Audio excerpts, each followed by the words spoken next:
Okay, ನಾನು ನಿಮ್ಮ ದೂತ Sameer M D ಮಾತಾಡ್ತಾ ಇದ್ದೀನಿ. ಅಟ್ ಪ್ರೆಸೆಂಟ್ ನನ್ನ ಸಿಚುವೇಶನ್ ತುಂಬಾ ವರ್ಸ್ಟ್ ಆಗಿದೆ ಅಂತಾನೆ ಅನ್ಕೊಳ್ಳಿ. ಯಾಕಂತಂದ್ರೆ ನನ್ನ ಮೇಲೆ ಈಗ ಆಲ್ರೆಡಿ ಪೊಲೀಸ್ ನೋಟಿಸ್ ಬಂದಿದೆ. ಸುಮಾರು 10:45ಗೆ ಪೊಲೀಸ್ ಅವ್ರು ಬಂದು ನೋಟಿಸ್ ಕೊಟ್ಟು ಹೋಗಿದಾರ. ನನ್ಗೇನ್ ಭಯ ಇಲ್ಲ ಗುರು, ಕಾನೂನು ಪರವಾಗಿ ನನ್ಗೇನ್ ಈಗ ಜಸ್ಟ್ ಒಂದು ಫ್ಯೂ ಅವರ್ಸ್ ಬ್ಯಾಕ್ ಬಂದು ಕೊಟ್ಟು ಹೋಗಿದಾರ. ಅಂಡ್ ನನ್ಗೇನ್ ಭಯ ಇಲ್ಲ. ನನ್ನ ಹತ್ರ ಎಲ್ಲಾ ಸಾಕ್ಷಿ ಇದೆ. ನಾನು ಏನ್ ವಿಡಿಯೋ ಮಾಡಿದೀನಿ, ಯಾವ್ಯಾವ ಕೇಸ್ ಬಗ್ಗೆ ಎಲ್ಲ ಮಾತಾಡಿದೀನಿ, ಪ್ರತಿಯೊಂದಕ್ಕೂ ನನ್ನ ಹತ್ರ ಸಾಕ್ಷಿ ಇದೆ. ನಾನು ವಿಡಿಯೋದಲ್ಲಂತ ಒಂದು ಅಷ್ಟು ಕ್ಲಿಯರ್ ಆಗಿ ತೋರ್ಸಕ್ಕಾಗಿಲ್ಲ, ಬಟ್ ಕಾನೂನು ಮುಂದೆ ನಾನು ಪ್ರತಿಯೊಂದನ್ನ ಇಡ್ಲಿಕ್ಕೆ ರೆಡಿ ಆಗಿದ್ದೀನಿ. ನನಗೆ ಕಾನೂನು ಮೇಲೆ ತುಂಬಾ ಗೌರವ ಇದೆ, ತೊಂದರೆ ಇಲ್ಲ ಅದ್ರ ಬಗ್ಗೆ. ಅಂಡ್ ತೊಂದರೆ ಎಲ್ಲ ಆಗ್ತಿದೆ ಅಂತಂದ್ರೆ, ಈಗ ನಾನು ಬೀಯಿಂಗ್ ಎ ಮುಸ್ಲಿಂ ಗಾಯ್ ಈ ಒಂದು ವಿಷಯದ ಬಗ್ಗೆ ಮಾತಾಡಿದ್ರೆ ತಪ್ಪಾಗ್ಬಿಡಿದೆ ಅನ್ನೋದ್ ರೀತಿ ಆ ತರ ಪೋರ್ಟ್ರೇಟ್ ಮಾಡ್ತಿದಾರೆ. ನೀನು ಹಿಂದೂ ದೇವಸ್ಥಾನನ ಅವಮಾನ ಮಾಡ್ಬಿಟ್ಟೆ, ಈ ಹಿಂದೂ ಹುಡುಗಿ ಬಗ್ಗೆ ನಿಂಗೆ ಆಗ್ಬೇಕು, ನಿಮ್ ಸಮಾಜದ ನೀನ್ ನೋಡ್ಕೋ. ಗುರು, ಹಿಂದೂ ಮುಸ್ಲಿಂ ಅನ್ನೋದು ಬಿಡು, ಈಗ ನ್ಯಾಯದ ಬಗ್ಗೆ ಮಾತಾಡೋಣ. ಹಿಂದೂ ಹುಡುಗಿ ಆಗಿದ್ರೇನೋ ಮುಸ್ಲಿಂ ಹುಡುಗಿ ಆಗಿದ್ರೇನೋ ಅನ್ಯಾಯ ಆಗಿದೆ ತಾನೆ. ಅನ್ಯಾಯದ ವಿರುದ್ಧ ಧ್ವನಿ ಎತ್ತದೇ ಧರ್ಮ. ಅಂಡ್ ಅದನ್ನೇ ನಾನು ಪಾಲಿಸ್ತಾ ಬಂದಿರೋದು. ಅಂಡ್ ಏನದು ಟ್ರೋಲ್ ಪೇಜಸ್ ಅಲ್ಲೆಲ್ಲ ನೀವು ಹಾಕೊಂಡಿದಿರಲ್ಲ, ಇವ್ನ್ ಹಿಂದೂ ವಿರೋಧಿ ಮುಸ್ಲಿಂ ಬರೀ ಹಿಂದೂ ಅಗೇನ್ಸ್ಟ್ ಮಾಡ್ತಿರ್ತಾನೆ ವಿಡಿಯೋಸ್ ಅದಿದ ಅಂತ. ಅವ್ರಿಗೆಲ್ಲ ಒಂದೇ ಮಾತು ಹೇಳ್ತೀನಿ, ಸಮೀರ್ ಎಂ ಡಿ ಅಂತ ನನ್ನ ಇನ್ನೊಂದು ಚಾನಲ್ ಇದೆ, ಅರೌಂಡ್ 270K ಸಬ್ಸ್ಕ್ರೈಬರ್ಸ್ ಇದಾರೆ. ಅಲ್ಲಿ ನಾಟ್ ಸೋ ನಾರ್ಮಲ್ ಅಂತ ಹೇಳ್ಬಿಟ್ಟು ನಾನು ಒಂದು ಸೀರೀಸ್ ಸ್ಟಾರ್ಟ್ ಮಾಡಿದ್ದೆ. ಅದರಲ್ಲಿ ಫಸ್ಟ್ ವಿಡಿಯೋ ನಾನು ಹೋಗಿ ಮಾಡಿದ್ದೆ ತುಮಕೂರಲ್ಲಿರುವಂತಹ ಸಿದ್ದೇಶ್ವರ ಸ್ವಾಮಿ ಬೆಟ್ಟದ ಬೆಲೆ. ಅಲ್ಲಿ ಹೋಗಿ ಸಿದ್ದೇಶ್ವರ ಸ್ವಾಮಿ ಮುಂದೆ ಕೈ ಜೋಡಿಸಿದ್ದು ಈ ಒಂದು ಮುಸ್ಲಿಂ ಹುಡುಗಾನೆ. ಅದಾದ್ಮೇಲೆ ತುಮಕೂರಲ್ಲಿರುವಂತಹ ಸಿದ್ದರ ಬೆಟ್ಟಕ್ಕೆ ಹೋಗಿ ಅಲ್ಲಿರುವಂತಹ ಸಿದ್ದೇಶ್ವರ ಸ್ವಾಮಿ ಮುಂದೆ ಕೈ ಜೋಡಿಸಿ ಪ್ರಾರ್ಥನೆ ಮಾಡಿದ್ದು ಈ ನಿಮ್ಮ ಮುಸ್ಲಿಂ ಹುಡುಗಾನೆ. ಅಶ್ವತ್ಥಾಮ ಬಗ್ಗೆ, ಮಹಾಭಾರತದ ಕಥೆಗಳ ಬಗ್ಗೆ ವಿಡಿಯೋ ಮಾಡಿದ್ದು ಈ ಒಂದು ಮುಸ್ಲಿಂ ಹುಡುಗಾನೆ. ಬಾರ್ಬರಿಕು ಅಶ್ವತ್ಥಾಮದಲ್ಲಿದ್ದಂತಹ ಇನ್ಫೇಮಸ್ ಕ್ಯಾರೆಕ್ಟರ್ ಅವ್ರ ಬಗ್ಗೆನೂ ನಮ್ ಕನ್ನಡಿಗರಿಗೆ ತಿಳಿಸ್ಕೊಟ್ಟಿದ್ದು ಈ ಒಂದು ಮುಸ್ಲಿಂ ಹುಡುಗಾನೆ. ಸೊ ಇಲ್ಲಿ ಜಾತಿ ಧರ್ಮ ಅನ್ನೋದು ಬೇಡ, ಆಯ್ತಾ? ಅಶ್ವತ್ಥಾಮ ಬಗ್ಗೆ ಓದಿದ್ರೆ ಸರ್ ಎಲ್ಲ ಅಲ್ಲಿ ವಿಡಿಯೋ ನೋಡಿ ಸರ್. ನಾನು ಇಂತ ಡೀಟೇಲ್ ಬಿಟ್ಟಿಲ್ಲ ಅಂತೇನಿಲ್ಲ ಸರ್, ಎಲ್ಲದನ್ನು ಹೇಳಿ. ಮಹಾಭಾರತದ ಕುರುಕ್ಷೇತ್ರ ಯುದ್ಧದಲ್ಲಿ ಕೌರವರ ಪರವಾಗಿ ಹೋರಾಡಿದವರು ದ್ರೋಣಾಚಾರ್ಯನ ಮಗ. ಸೊ ನೋಡಿ, ನಾನು ಹಿಂದೂ ವಿರೋಧಿ ಅಂತೂ ಖಂಡಿತ ಅಲ್ಲ. ಹಿಂದೂ ವಿರೋಧಿ ಆಗಿದ್ರೆ ಒಂದು ಹಿಂದೂ ಹುಡುಗಿ ಜೊತೆ ಆಗಿರುವಂತಹ ಅನ್ಯಾಯದ ಬಗ್ಗೆ ನಾನ್ ಯಾಕೆ ಗುರು ಧ್ವನಿ ಎತ್ತುತ್ತೇನೆ? ನ್ಯಾಯದ ಬಗ್ಗೆ ಮಾತಾಡೋಣ ಅಷ್ಟೇ, ಅದೇ ನಮ್ ಧರ್ಮ. ಅಂಡ್ ಕೇಸ್ ಡೀಟೇಲ್ಸ್ ಎಲ್ಲ ಈಗ ಗಿರೀಶ್ ಸರ್ ನಿಮ್ಗೆ ಹೇಳ್ತಾರೆ, ನನ್ನ ಮೇಲೆ ಏನ್ ಕೇಸ್ ಆಗಿದೆ ಅದ್ರ ಬಗ್ಗೆ ಏನು ಅಂತ ಗಿರೀಶ್ ಸರ್ ನಿಮ್ಗೆ ಅಪ್ಡೇಟ್ ಕೊಡ್ತಾರೆ. ಬಟ್ ಅದಕ್ಕೂ ಮುಂಚೆ I really want to thank you team ತಿಪುರೊಡ್ಡಿ. ಯಾಕಂತಂದ್ರೆ ನಾನು ಅಟ್ ಒನ್ ಪಾಯಿಂಟ್ ನಾನು ಕಂಪ್ಲೀಟ್ ಬ್ರೇಕ್ ಆಗ್ಬಿಟ್ಟಿದ್ದೆ. ಲೈಕ್ ಏನ್ ಗುರು, ನನ್ ತಪ್ಪು ಮಾಡ್ಬಿಟ್ನ, ನನ್ ನಿಜ ಕಣ್ಣೀರ್ ಬರೋದೊಂದು ಬಾಕಿ ಇತ್ತು. ಅಂತ ಟೈಮಲ್ಲಿ ತಿಮ್ರೊಡ್ಡಿ ಆಗಿರ್ಲಿ ಅಥವಾ ಸೌಜನ್ಯ ಪರ ಹೋರಾಟಗಾರರು, ಸೌಜನ್ಯ ಶಕ್ತಿ, ಇವರೆಲ್ಲರೂ ನನಗೆ ಸಪೋರ್ಟ್ ಕೊಟ್ಟು ಇವಾಗ ತುಂಬಾ ಧೈರ್ಯ ಕೊಟ್ಟಿದ್ದಾರೆ. ಇದ್ರ ಬಗ್ಗೆ ಧ್ವನಿ ಎತ್ತಲಿಕ್ಕೆ ನಂಗೆ ತುಂಬಾ ಸಪೋರ್ಟ್ ಮಾಡಿದ್ದಾರೆ. ಸೊ ಇವರೆಲ್ರಿಗೂ ನಾನು ಚಿರಋಣಿ ಆಗಿರ್ತೇನೆ. ಅಂಡ್ ಯಾ ಸರ್, ಕೇಸ್ ಬಗ್ಗೆ ಹೇಳ್ಕೊಡಿ ಸರ್. ಅಲ್ಲ, ನಿಮ್ಗೆ ಏನಾದ್ರು ಅರೆಸ್ಟ್ ಮಾಡಕ್ ಬಂದಿರ ಪೊಲೀಸರು? ಬಂದಿದ್ರಲ್ಲ ಸರ್, ನೀವೇ ಇದ್ರಲ್ಲ ಸರ್ ಮುಂದೆ. ಸೀದಾ ಎಂತ ಕೋಇನ್ಸಿಡೆನ್ಸ್ ನೋಡಿ, ಗಿರೀಶ್ ಸರ್ ನಮ್ ಮನೆಗ್ ಬಂದ್ರು. ನಾನು ಹೇಳ್ದೆ, ಸರ್ ನನ್ ಕೈಲಿ ಆಗ್ತಿಲ್ಲ, ನನ್ಗೆ ಹೆವಿ ಥ್ರೆಡ್ ಕಾಲ್ಸ್ ಬರ್ತಿದಾವೆ, ನೀವು ಪ್ಲೀಸ್ ಬನ್ನಿ ನಮ್ ಮನೆಗೆ ಅಂತ ಹೇಳ್ಬಿಟ್ಟು ಅವ್ರಿಗೆ ಲೊಕೇಶನ್ ಕಳಿಸಿ ಇವ್ರು ಬಂದ್ರು ಅಂತ ನೀರ್ ಕುಡಿತಾ ಒಂದ್ 10 ಮಿನಿಟ್ಸ್ ಮಾತಾಡ್ತಾ ಕೂತಿದೀವಿ.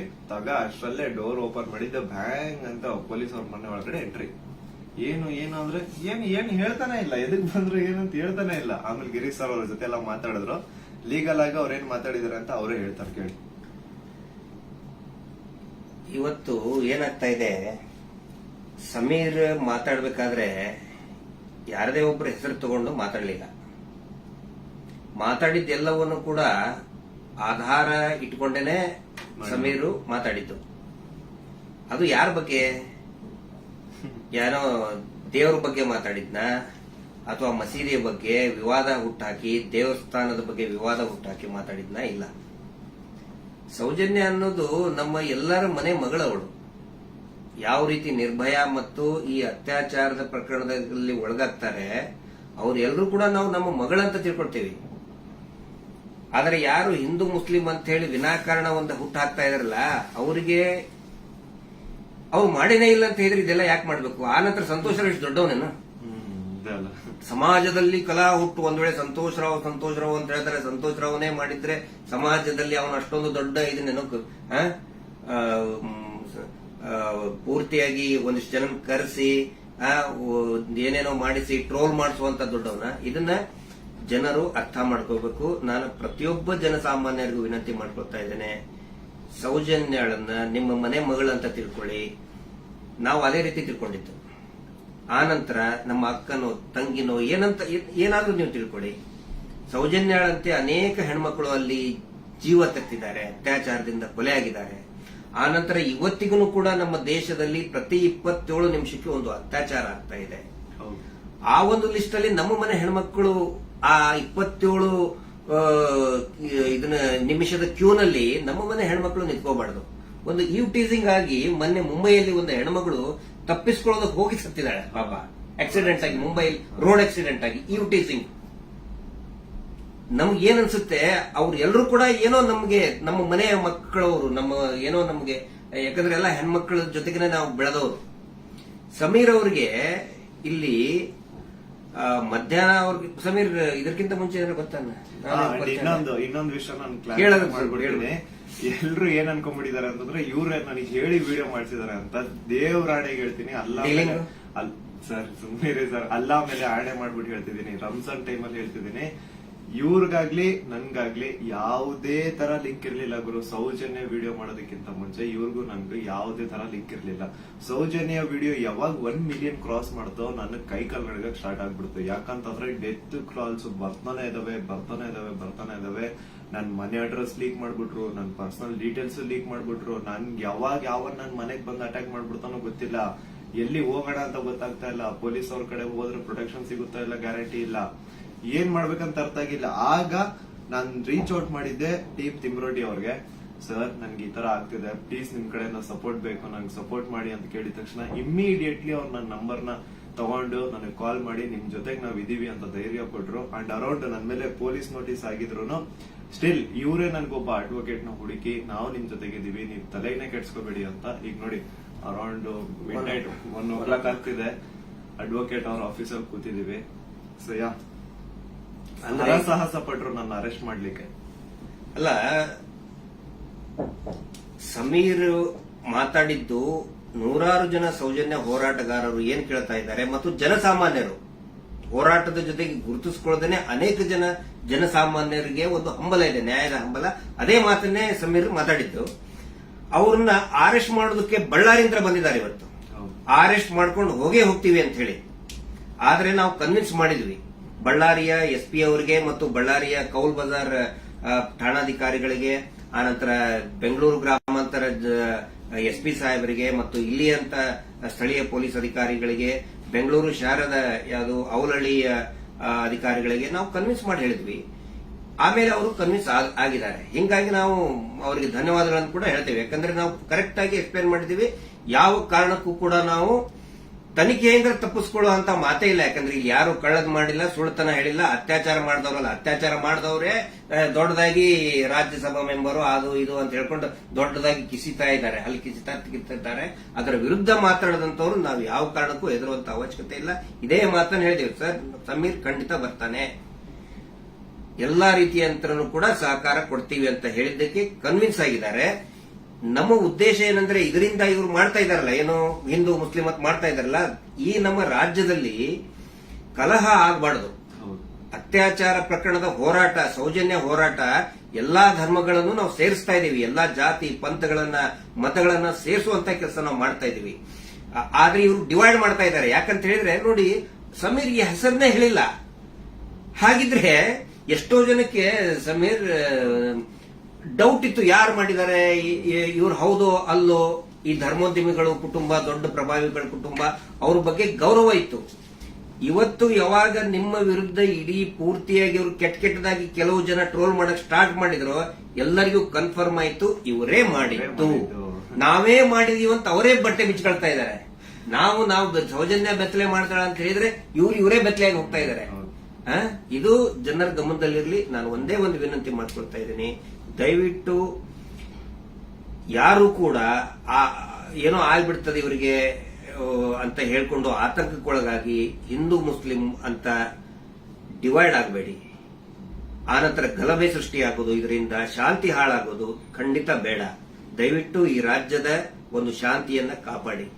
ಎಲ್ಲಾ ಧರ್ಮದಲ್ಲಿಯೂ ಯಾವ ಧರ್ಮದಲ್ಲಿನೂ ಹೇಳಿಲ್ರಿ ಅತ್ಯಾಚಾರ ಮಾಡಿದವನ್ ಬೆಂಬಲಿಸಿ ಅಂತ ಯಾವ ಧರ್ಮದಲ್ಲಿಯೂ ಹೇಳಿಲ್ಲ, ಯಾವ ದೇವರು ಕೂಡ ಹೇಳಿಲ್ಲ. ಆನಂತರ ಇವರು ದೇವಸ್ಥಾನದ ಬಗ್ಗೆ ಮಾತಾಡಿದ್ದು ದಟ್ ಇಸ್ ದ ಫ್ಯಾಕ್ಟ್. ಅದು ದೇವಸ್ಥಾನದ್ದು ಜೈನ್ ಟೆಂಪಲ್ ಬಗ್ಗೆ ಅಂತ ಏನ್ ಹೇಳ್ತಾರಲ್ಲ, ದಟ್ ಇಸ್ ದ ಫ್ಯಾಕ್ಟ್. ಅದನ್ನ ಸಮೀರ್ ಹೇಳ್ತಾ ಇಲ್ಲ, ಅಥವಾ ನಾವು ಹೇಳ್ತಾ ಇಲ್ಲ, ಮಹೇಶ್ ಶೆಟ್ಟಿ ತಿಮ್ಮರುಡಿ ಅವರು ಬರ್ಕೊಟ್ಟಿದ್ದು ಹೇಳ್ತಾ ಇಲ್ಲ. ಸುಪ್ರೀಂ ಕೋರ್ಟ್ ನಲ್ಲಿ ಇದೇ ಕುಟುಂಬದವರು, ಇದೇ ವೀರೇಂದ್ರ ಜೈನ್ ಕುಟುಂಬದವರು ಸುಪ್ರೀಂ ಕೋರ್ಟ್ ನಲ್ಲಿ ಬರೆದು ಕೊಟ್ಟಿದ್ದಾರೆ, ಅಫಿಡವಿಟ್ ಮೂಲಕ ಬರೆದು ಕೊಟ್ಟಿದ್ದಾರೆ, ಅದು ಹಿಂದೂ ದೇವಸ್ಥಾನ ಅಲ್ಲ ಅಂತ. ಅದಕ್ಕೂ ಕೂಡ ಯಾರ್ದು ಇದನ್ನಲ್ಲ. ಆದ್ರೆ ಇವರು ಯಾವಾಗ ಅತ್ಯಾಚಾರ ಪ್ರಕರಣಗಳನ್ನ ನಾವು ಪ್ರಶ್ನೆ ಮಾಡಕ್ ಪ್ರಾರಂಭ ಮಾಡಿದೀವಿ, ಅವಾಗ ಹಿಂದೂ ದೇವಸ್ಥಾನಕ್ಕೆ ಅಪಮಾನ ಮಾಡ್ತಾ ಇದಾರಲ್ಲ, ಅದು ನಮ್ಗೆ ಬೇಜಾರಾಗೋದು, ಅದು ನಮಗೆ ಬೇಜಾರಾಗ್ತಾ ಇದೆ. ಆ ಒಂದು ಮಂಜುನಾಥ ಸ್ವಾಮಿಯ ದೇವಸ್ಥಾನವನ್ನೇ ಪೂರ್ತಿ ಇದು ದೇವಸ್ಥಾನನೇ ಅಲ್ಲ ಅಂತ ಸುಪ್ರೀಂ ಕೋರ್ಟ್ ನಲ್ಲಿ ಬರೆದಿದ್ದಾರೆ. ಅದಕ್ಕೆ ಸಮೀರ್ ನೀವು ತಲೆ ಕೆಡಿಸ್ಕೋಬೇಡಿ. ಏನೇನು ನೀವು ಮಾತಾಡಿದಿರಿ ಪ್ರತಿಯೊಂದಕ್ಕೂ ಕೂಡ ದಾಖಲೆ ಇದೆ. ಯಾವುದು ಕೂಡ ಊಹಾಪೋಹ ಮಾಡ್ಕೊಂಡಂತದ್ದಲ್ಲ. ನನಗೂ ಕೂಡ ಸಮೀರ್ ಯಾವ ರೀತಿ ನನ್ನ ಮಹೇಶ್ ಶೆಟ್ಟಿ ತಿಮ್ಮರುಡಿ ಅವರಿಗೆ ಸೌಜನ್ಯ ಪರಿಚಯ ಮಾಡಿದ್ಲು, ಯಾವ ರೀತಿ ಸೌಜನ್ಯ ಕುಟುಂಬಕ್ಕೆ ಪರಿಚಯ ಮಾಡಿದ್ಲು, ಈ ಒಂದು ಹೋರಾಟ ನಮ್ಮೆಲ್ಲರನ್ನು ಕೂಡ ಒಗ್ಗೂಡಿಸ್ತಾ ಇದೆ. ಎಲ್ಲಾ ಧರ್ಮಗಳನ್ನು ಕೂಡ ಒಂದು ಮಾಡ್ತಾ ಇದೆ, ಎಲ್ಲಾ ಧರ್ಮದ ಜನಸಾಮಾನ್ಯರನ್ನ ಒಂದು ಮಾಡ್ತಾ ಇದೆ. ಬಹಳ ಖುಷಿಯಾಗಿದ್ದು ನನಗೆ. ಇಡೀ ರಾಜ್ಯದ ಜನ ಬಹುಶಃ ಈ ಒಂದು ಏನಂತಾರೆ ಅದಕ್ಕೆ ಸುನಾಮಿ ರೀತಿ ಒಳಗಡೆ. And especially very thanks to all troll pages. ನಮ್ಮನ್ನ ಕೆಟ್ಟದಾಗ ಟ್ರೋಲ್ ಮಾಡೋರು ಒಂದು 5% ಇರ್ಬೋದಷ್ಟೇ, ಆದ್ರೆ 95% ಎಲ್ಲಾ ಇನ್ಸ್ಟಾಗ್ರಾಮ್ ಅಲ್ಲಿ ಇರುವಂತಹ ಟ್ರೋಲ್ ಪೇಜಸ್ ನಮ್ ಸಪೋರ್ಟ್ ಇದ್ದಾರೆ. ಅವರಿಂದನೇ ಈ ಒಂದು ಕೇಸ್ ಇಷ್ಟೊಂದು ಮುಂದೆ ಜನರ ಮುಂದೆ ಬರ್ತಾ ಇರೋದು. So hats off to you ಎಲ್ಲಾ ಟ್ರೋಲ್ ಪೇಜಸ್ ಅವ್ರಿಗೂ ನನ್ನ ಕಡೆಯಿಂದ ಒಂದು ದೊಡ್ಡ ನಮಸ್ಕಾರ ಅನ್ಕೊಂಬಿಡಿ. ನಿಮ್ಮಿಂದಾನೇ ಈ ಒಂದು ಕೇಸ್ಗೆ ಇಷ್ಟೊಂದು ಪಬ್ಲಿಕ್ ಅಟೆನ್ಷನ್ ಸಿಕ್ಕಿರೋದು. Thank you so much. And ಎಲ್ಲಾ ಕನ್ನಡ ಈ ಕಮ್ಯುನಿಟಿನ ಯೂಟ್ಯೂಬರ್ಸ್ ಯಾರೆಲ್ಲ ಇದ್ರ ಬಗ್ಗೆ ವಿಡಿಯೋಸ್ ಮಾಡಿದ್ರೆ, ಯಾರೆಲ್ಲ ನನ್ನ ಪರವಾಗಿ ವಿಡಿಯೋಸ್ ಮಾಡಿದ್ರಿ, ನಾನು ಎಲ್ಲರೂ ವಿಡಿಯೋಸ್ ನ ನೋಡಿದೀನಿ. ತುಂಬಾ ಖುಷಿ ಆಯ್ತು. ಎಲ್ಲರೂ ಇದೇ ತರ ಸಪೋರ್ಟ್ ಮಾಡಿ ಅಂಡ್ ಎಲ್ರು ನಮ್ ಜೊತೆಗಿರಿ. ಆಮೇಲೆ ಬೇರೆ ಬೇರೆ ದೇಶದಿಂದ ಸಪೋರ್ಟ್, ಆಸ್ಟ್ರೇಲಿಯಾದಿಂದ ಮಾಡಿದ್ದಾರೆ, ಇಸ್ರೇಲ್ ಇಂದ, ಬಹರೇನ್ ಇಂದ, ಕೆನಡಾ ಇಂದ, ಸಿಂಗಾಪುರ್ ಇಂದ, ಎಲ್ಲಾ ಬೇರೆ ಬೇರೆ ದೇಶದಲ್ಲಿ ಇರುವಂತಹ ಕನ್ನಡಿಗರು ಇವತ್ತು ಏನೋ ಒಂದು ಶಕ್ತಿ ತುಂಬುವಂತ ಕೆಲಸ ಮಾಡ್ತಾ ಇದ್ದಾರೆ. ನಾವು ನಿಮ್ಮ ಜೊತೆಗಿದ್ದೇವೆ ಅಂತ ಹೇಳ್ತಾ ಇದ್ದಾರೆ. ಅಂದ್ರೆ ಅವ್ರೇನು ಬೇರೆ ಬೇರೆ ಕಂಟ್ರಿಯಿಂದ ನನಗೆ ಫಂಡ್ಸ್ ಕೊಡೋದು ಅಂತದಲ್ಲ ಸ್ವಾಮಿ. ಅವ್ರ ಮಾತಲ್ಲಿ ನನಗೆ ಧೈರ್ಯ ಕೊಟ್ಟಿರೋದು ನಿಮ್ ಜೊತೆ ನಾವಿದೀವಿ, ನೀವ್ ಮಾತಾಡಿ ಅಂತ. ಡೀಲಿಂಗ್ ಏನಾರ ಆಯ್ತಲ್ಲ ನಮ್ದು ನಿಮ್ದು ಡೀಲಿಂಗ್ ಅಂತ ಹೇಳ್ತಾ ಇದ್ದಾರೆ. ಅದ ಅವರೇ ದುಡ್ಡು ಹಿಡ್ಕೊಂಡು ಅಡ್ಡಾಡ್ತಾ ಇದ್ದಾರೆ ನಮ್ಮಿಂದ. ಮಹೇಶ್ ಶೆಟ್ಟರ್ ಹಿಂದೆ 12 ವರ್ಷದಿಂದ ದುಡ್ಡು ಹಿಡ್ಕೊಂಡು ಅಡ್ಡಾಡ್ತಾ ಇದ್ದಾರೆ. ಕೇರ್ ಮಾಡ್ತಾ ಇಲ್ಲ. ನನ್ನ ಹಿಂದೆ 1.5 ವರ್ಷ ಆಯ್ತು ಅದನ್ನ ಮಾಡ್ತೇವೆ ಇದನ್ನ ಮಾಡ್ತೇವೆ ಅಂತ ಹೇಳ್ಕೊಂಡು ಯಾರು ಕೇರ್ ಮಾಡಿಲ್ಲ. ದಯವಿಟ್ಟು ನೋಡಿ, ನನ್ನನ್ನ ಏನಾದ್ರು ಪೊಲೀಸ್ ಅವ್ರು ಅರೆಸ್ಟ್ ಮಾಡ್ಕೊಂಡು ಹೋಗಿದ್ರೆ ಲಾಯರ್ ಕೊಡೋ ಫೀಸ್ ಕೊಡೋಕ್ ದುಡ್ಡು ಸಹ ನಮ್ಮ ಹತ್ರ ಇಲ್ಲಪ್ಪ. ಯಾರೇ ಸೌಜನ್ಯ ಪರವಾಗಿ ಮಾತಾಡ್ತಾರೆ ಅವ್ರಿಗೆ ಏನೇ ಆದ್ರೂ ಕೂಡ ಅದು ನಮ್ಮ ಜವಾಬ್ದಾರಿ. ಮಹೇಶ್ ಶೆಟ್ಟಿ ತಿಮ್ಮರುಡಿ ಅವರು ಇವತ್ತಿಗೂ ಬಹುಶಃ ಇನ್ನೂ ಅವ್ರು ಮಲಗಿರ್ಲಿಕ್ಕಿಲ್ಲ. ನಾವು ಮೊನ್ನೆ ಎಲ್ಲರನ್ನೂ ಮಲಗಿಸೇ ಮಲಗೋದವರು. ನಮ್ಮ ಜವಾಬ್ದಾರಿ. ಆನಂತರ ನಮ್ಮೆಲ್ಲರನ್ನು ಕೂಡ ಆ ದೇವಿ ಸೌಜನ್ಯ ಶಕ್ತಿ ಅನ್ನೋದು ಕಾಯ್ತಾ ಇದೆ. ಆ ಒಂದು ಆಲ್ ಮೈಟಿ ಒಂದು ದೇವರು ಏನಿದ್ದಾನೆ ನಮ್ಮೆಲ್ಲರನ್ನು ಕೂಡ ಕಾಯ್ತಾ ಇದ್ದಾನೆ. ಆ ದೇವರೇ ನಮ್ಮೆಲ್ಲರನ್ನು ಕೂಡ ಒಂದ್ ಮಾಡ್ತಾ ಇದ್ದಾನೆ. ಇದು ಜನಸಾಮಾನ್ಯನ ಹೋರಾಟ. It is a fight of common man. ಯಾವಾಗ ನಾವು ಜನಸಾಮಾನ್ಯರು ಒಂದಾಗ್ತೀವಿ ರಿಸಲ್ಟ್ ಬಂದೇ ಬರ್ತದೆ. ಪ್ರತಿಯೊಬ್ರು ಹೇಳ್ತಾ ಇದ್ದಾರೆ ನನಗೆ, ಪ್ರತಿಯೊಬ್ರು ಸರ್ ರಿಸಲ್ಟ್ ಬಂದೇ ಬರ್ತದೆ, ಇದು ಅಂತ್ಯ ಆಗ್ತಾ ಇದೆ ಅಂತ ಹೇಳಿ ಪ್ರತಿಯೊಬ್ರು ಹೇಳ್ತಾ ಇದ್ದಾರೆ. ಮಂಜುನಾಥ ಸ್ವಾಮಿನ ಕಂಡು ಬಿಟ್ಟಿದ್ದಾರೆ. ರಿಯಲ್ ಆರೋಪಿ ಯಾರು ಅಂತ ಅವರು ಹೊರ ಹಾಕ್ತಾರೆ. ಅವರೇ ಎಲ್ಲ ತಂದು ಇಡ್ತಾರೆ ಮುಂದೆ. ಸ್ವಲ್ಪ ತಾಳ್ಮೆ ಇರ್ಬೇಕಷ್ಟೇ. ಅದು ಅದರದ್ದು ರೂಪ ಅದ್ರ ಪಡ್ಕೊಳ್ತದೆ. ಆನಂತರ ಇಲ್ಲಿ ಸಮೀರ್ ಅವ್ರ ಜೊತೆಗೆ ಅವರ ತಾಯಿ ಮತ್ತು ಅವರ ಅಕ್ಕ ನೋಡಿ, ನನ್ನ ತಾಯಿಗೂ ಕೂಡ ನನ್ನ ಬಗ್ಗೆ ಒಂದು ಎಷ್ಟೋ ಕಾಳಜಿ ಇರ್ತದೆ. ಅವರು ಇತ್ತ ಏನಾದ್ರು ಆದ್ರೆ ಫೋನ್ ಮಾಡಿ ಹೇಳ್ತಾ ಇರ್ತಕ್ಕಂಥ ತಾಯಿ. ನಾನಿವತ್ತು ಅವ್ರ ಮನೆಗೆ ಹೋಗಿ ನೋಡಿದ್ದು. ಪಾಪ ಅವರ ಅಕ್ಕ ಎಷ್ಟು ಭಯಾನಕ ಒಂದು ಇದರಲ್ಲಿದ್ದಾರೆ ಅಂತ ಹೇಳಿದ್ರೆ ಅವ್ರ ತಾಯಿ ಅಳ್ತಾ ಇದ್ದಾರೆ. ನನ್ನ ಮಗ ಏನ್ ತಪ್ಪು ಮಾಡಿದ ಸರ್, ಒಂದು ಮಗುಗೆ ನ್ಯಾಯ ಕೇಳಿದ ನನ್ನ ಮಗ, ಹಿಂಗಾಗಿ ನಮ್ಮನ್ನ ಏನೇನೋ ಕೆಟ್ಟದಾಗಿ ಬೈತಾ ಇದ್ದಾರೆ, ಏನ್ ತಪ್ಪು ಮಾಡಿದ ಅಂತ ಒಬ್ಬ ತಾಯಿ ಕೇಳ್ತಾ ಇದ್ದಾಳೆ. ಅದಕ್ಕೆ ನಾನು ಅವ್ರಿಗೆ ಎಕ್ಸಾಂಪಲ್, ನನ್ನ ಪೊಲೀಸರು ಆ 24 ವರ್ಷದ ಹಿಂದೆ ಅರೆಸ್ಟ್ ಮಾಡಿಕೊಂಡು ನನ್ನ ಮನೆಗೆ ಬಂದಾಗಿಂದು ಉದಾಹರಣೆ ಕೊಟ್ಟೆ. ಅವಾಗ ಸಾವಿರಾರು ಲಕ್ಷಾಂತರ ಜನ ನಮ್ಮ ಬೆಂಬಲಕ್ಕೆ ನಿಂತ್ಕೊಂಡ್ರು. ಯಾವಾಗ ಜನಸಾಮಾನ್ಯರು ಬೆಂಬಲಕ್ಕೆ ನಿಂತ್ಕೊಳ್ತಾರೆ ನಾವು ಹೆದರುವಂತ ಅವಶ್ಯಕತೆನೇ ಇಲ್ಲ. ಸಾವು ಯಾವಾಗಾದ್ರೂ ಬರ್ತದ್ರಿ, ಯಾವಾಗಾದ್ರೂ ಬರ್ತದೆ. ನಾವು ಇರುವಾಗ 4 ಜನ ಮೆಚ್ಚುವಂತ ಕೆಲಸ ಮಾಡಬೇಕು, ನ್ಯಾಯದ ಪರವಾಗಿರಬೇಕು. ಅದೇ ಈ ಹೋರಾಟ. ಹಿಂಗಾಗಿ ದಯವಿಟ್ಟು ಒಂದೇ ಒಂದು ಹೇಳೋದು, ಶಾಂತಿಯನ್ನ ಕದಡಬೇಡಿ, ಡಿವೈಡ್ ಆಗಬೇಡಿ, ಇಬ್ಬಾಗ ಆಗಬೇಡಿ, ತುಂಡು ತುಂಡಾಗಬೇಡಿ. ಇವರಿಂದ ಇಡೀ ರಾಜ್ಯನೇ ತುಂಡು ತುಂಡಾಗ್ತಾ ಇದೆ. ಇವ್ರು ಮಾಡುವಂತ ಮೀಟರ್ ಬಡ್ಡಿ ದಂಧೆಯಿಂದ ಇಡೀ ಊರೇ ತುಂಡು ತುಂಡಾಗ್ತಾ ಇದೆ. ಗಂಡ ಹೆಂಡತಿ ನಡುವೆ ಜಗಳ, ಅಕ್ಕ ತಂಗಿ ನಡುವೆ ಜಗಳ, ನೆರೆಹೊರೆಯವ್ರ ನಡುವೆ ಜಗಳ, ಒಂದು ಓಣಿಂತ್ರ ಇನ್ನೊಂದು ಓಣಿಗೆ ಜಗಳ, ಒಂದು ಜಾತಿಯಿಂದ ಇನ್ನೊಂದು ಜಾತಿಗೆ ಜಗಳ ಹಚ್ಚಿ, ಈಗ ಹಿಂದೂ ಮುಸಲ್ಮಾನ್ ಜಗಳ ಹಚ್ಚಿ ಇವರು ಈಗ ಸೇಫ್ ಆಗಕ್ ನೋಡ್ತಾ ಇದ್ದಾರೆ. ಅದು ಆಗಲ್ಲ. ಇವತ್ತೇನು ನಾವು ಒಂದೇ ಒಂದು ಹೇಳೋದು, ಏನೇ ಕೇಸ್ ಆದ್ರೂ ಕೂಡ ಇವನ ಮೇಲೆ ಯಾರು Anil Kumar, Anil black and white Anil, ಅವನ ಮೇಲೆ ಮತ್ತು ಸೀನಪ್ಪನ ಮೇಲೆ FIR ಆಗಿ ಅರೆಸ್ಟ್ ಮಾಡುವಂತ ಕೇಸ್ ಅದು. ಇನ್ನೂ ಮಟ್ಟ ಅರೆಸ್ಟ್ ಮಾಡಿಲ್ಲ. ಸಮೀರ್ನ ಅರೆಸ್ಟೇ ಮಾಡಬಾರ್ದು ಆ ಪ್ರಕರಣದಲ್ಲಿ. ಸುಪ್ರೀಂ ಕೋರ್ಟ್ ನ ಡೈರೆಕ್ಷನ್ ಇದೆ, ವಿದಿನ್ 7 years ಅರೆಸ್ಟ್ ಮಾಡಬಾರ್ದು ಅಂತೇಳಿ. ಆದ್ರೂ ಕೂಡ ಇವತ್ತು ಬಳ್ಳಾರಿ ಹತ್ರ ಬಂದಿದ್ದಾರೆ. ಬಟ್ ಫೈನಲಿ ಎಸ್, ಪೊಲೀಸ್ ಆಫೀಸರ್ಸ್ಗಳು, ಹಿರಿಯ ಅಧಿಕಾರಿಗಳು ಒಪ್ಪಿದ್ದಾರೆ. ಸೊ ನಾವು ಸಹಕಾರವನ್ನು ಕೊಡ್ತೀವಿ. ಆದ್ರೆ ಸುಮೋಟೋ ಮಾಡ್ಕೊಂಡ್ರಲ್ಲ, ಈ ಸುಗ್ರೀವಾಜ್ಞೆಯಲ್ಲಿ ಮೀಟರ್ ಬಡ್ಡಿ ದಂಧೆ ಯಾರು ಮಾಡ್ತಾರೆ, ಸುಮೋಟೋ ಮಾಡ್ಕೊಳ್ಳಿ, ಸ್ವಯಂ ಪ್ರೇರಿತವಾಗಿ ದಾಖಲೆ ಮಾಡ್ಕೊಳ್ಳಿ ಅಂತ ಹೇಳಿ ಸುಗ್ರೀವಾಜ್ಞೆ ಆದ್ರೂ ಇವತ್ತಿನವರೆಗೂ ಕೂಡ ಒಂದೇ ಒಂದು ಸುಮೋಟೋ ಕೇಸ್ ಮಾಡ್ಕೊಂಡಿಲ್ಲ. ಪಾಪ ಸಮೀರದ ಮೇಲೆ ಸುಮೋಟೋ ಕೇಸ್ ಮಾಡ್ಕೊಂಡಿದ್ದಾರೆ. ಇದು ನಮಗೆ ಬೇಜಾರಾಗ್ತದೆ. ಈ ಎಲ್ಲಾ ವಿಷಯಗಳನ್ನ ನಾವು ಜನರ ಮುಂದೆ ಇಡ್ತಾ ಇದ್ದೀವಿ. ಸಮೀರ್ ಪೊಲೀಸ್ ಸ್ಟೇಷನ್ಗೆ ಎನ್ಕ್ವೈರಿಗೆ ಹೋಗ್ತಾರೆ, ಆ ವಿಚಾರಣೆಗೆ ಹೋಗ್ತಾರೆ. ಆದ್ರೆ ನಾನ್ ಹೇಳ್ತಾ ಇರೋದು, ಈ ಶೀನಪ್ಪ, ಅನಿಲ್ ಕುಮಾರ್ ಮತ್ತು ಈ ಕೊಲೆಗಡಕರು ಕೂಡ ಅರೆಸ್ಟ್ ಆಗಲೇಬೇಕು. ಧರ್ಮೋದ್ಯಮಿಗಳು, ಅವರ ತಮ್ಮ, ಅವರ ತಮ್ಮನ ಮಕ್ಕಳು, ಅತ್ಯಾಚಾರಿಗಳು ಅರೆಸ್ಟ್ ಆಗಲೇಬೇಕು. ಅದಾಗಲಿಲ್ಲ ಅಂತ ಹೇಳಿದ್ರೆ ಈ ದೇಶದ ಸಂವಿಧಾನನೇ ಇಲ್ಲ, ಈ ದೇಶದಲ್ಲಿ ನ್ಯಾಯಾಂಗ ವ್ಯವಸ್ಥೆನೇ ಇಲ್ಲ ಅನ್ನೋ ಒಂದು ಮಾತನ್ನ ಪ್ರತಿಯೊಬ್ಬ ಜನಸಾಮಾನ್ಯರು ಕೂಡ ಕೇಳಬೇಕಾಗ್ತದೆ. ದಯವಿಟ್ಟು ಕೊನೆಯದಾಗಿ ರಾತ್ರಿ ಎಷ್ಟು 1:10 ಆಯಿತು. ಇದನ್ನ ಟ್ರಾನ್ಸ್ಪರೆಂಟ್ ಆಗಿ ನಾವು ಜನರ ಮುಂದೆ ನಾವು ಇಡಬೇಕಾಗುತ್ತೆ. ಸಮೀರ್ ಅವರಿಗೆ, ಸಮೀರ್ ಅವರ ತಾಯಿಗೆ, ಅವರ ಕುಟುಂಬದವರಿಗೆ, ಅವರ ಅಕ್ಕನಿಗೆ ಮತ್ತು ಇಡೀ ಅವರ ಎಂಟೈರ್ ಫ್ಯಾಮಿಲಿಗೆ ತಮ್ಮೆಲ್ಲರ ಒಂದು ಸಹಕಾರ ಇರಲಿ. ಸೌಜನ್ಯ ಹೋರಾಟಕ್ಕೂ ಕೂಡ ಇದೇ ರೀತಿಯಾದಂತಹ ತಮ್ಮ ಜನಸಾಮಾನ್ಯರ ಒಂದು ಬೆಂಬಲ ಇರಲಿ ಅಂತ ಹೇಳಿ ಇವತ್ತಿನ ಲೈವ್ ಅನ್ನ ಮುಕ್ತಾಯ ಮಾಡ್ತಾ ಇದ್ದೀವಿ. Justice for Soujanya.